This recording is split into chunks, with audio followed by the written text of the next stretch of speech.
आप सब? I hope आप सब अच्छे होंगे। स्वागत है हमारी प्रेगनेंसी केयर एंड टिप्स की सीरीज़ में। सो फ्रेंड, आज हम बात करने वाले हैं प्रेगनेंसी के टाइम पर होने वाले वाइट डिस्चार्ज के बारे में।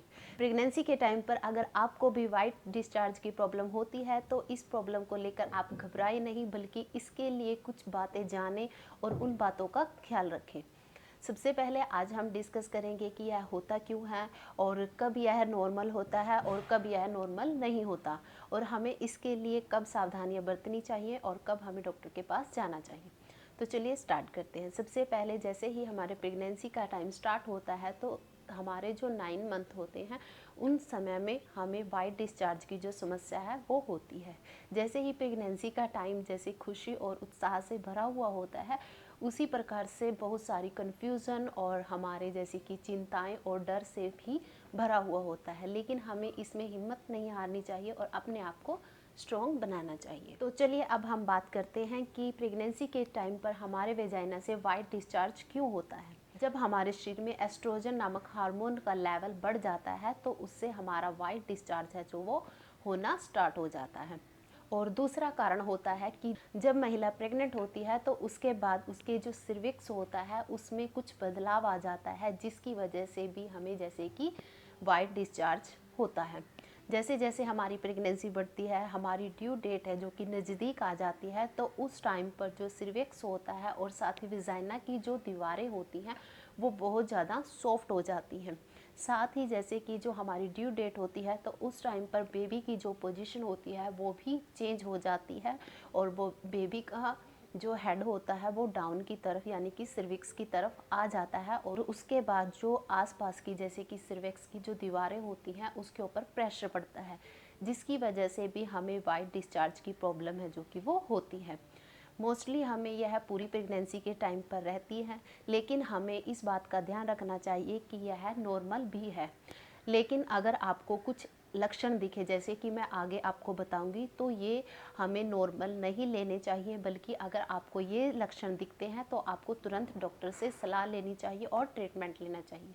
तो चलिए उन लक्षणों की बात करते हैं। सबसे पहले जैसे कि आपके वजाइना से सफ़ेद डिस्चार्ज है जो कि वो होना एक आम बात होती है, लेकिन अगर उस डिस्चार्ज का कलर पीला या फिर कोई और कलर का होता है, साथ ही उसमें से बहुत ज़्यादा स्मेल आती है, और साथ ही इसी के साथ वेजाइना में जैसे कि रेडनेस होना या फिर आपको खुजली होना और या फिर जैसे कि यूरिन पास करते टाइम जलन होना, तो ये सभी आपकी वेजाइना इन्फेक्शन की संकेत हैं। तो आपको इन्हें हल्के में नहीं लेना चाहिए। अगर आपको ये लक्षण दिखते हैं तो उसके बाद आप डॉक्टर से ट्रीटमेंट इसका ज़रूर लीजिए।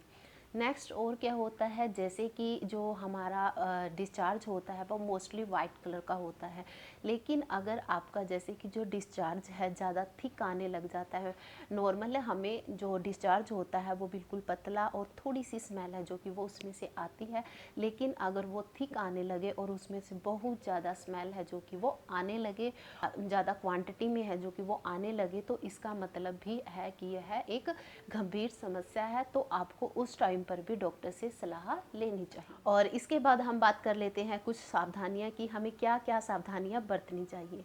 जैसे कि हमें प्रेगनेंसी के 9 महीने हमें वाइट डिस्चार्ज की समस्या है जो कि वो होती है, और मोस्टली हम इसके अंदर इरिटेट भी होते हैं। तो उस टाइम पर आपको क्या करना चाहिए, जैसे कि जब भी आप यूरिन करती है, यूरिन पास करने के बाद आप अपने प्राइवेट पार्ट को यानी कि वेजाइना को अच्छे से पानी से क्लीन कीजिए और उसके बाद उसको ड्राई कीजिए, या फिर जैसे कि कॉटन से या फिर आप जो टिश्यू पेपर आते हैं उनकी सहायता से आप उस एरिया को है जो कि ड्राई कीजिए।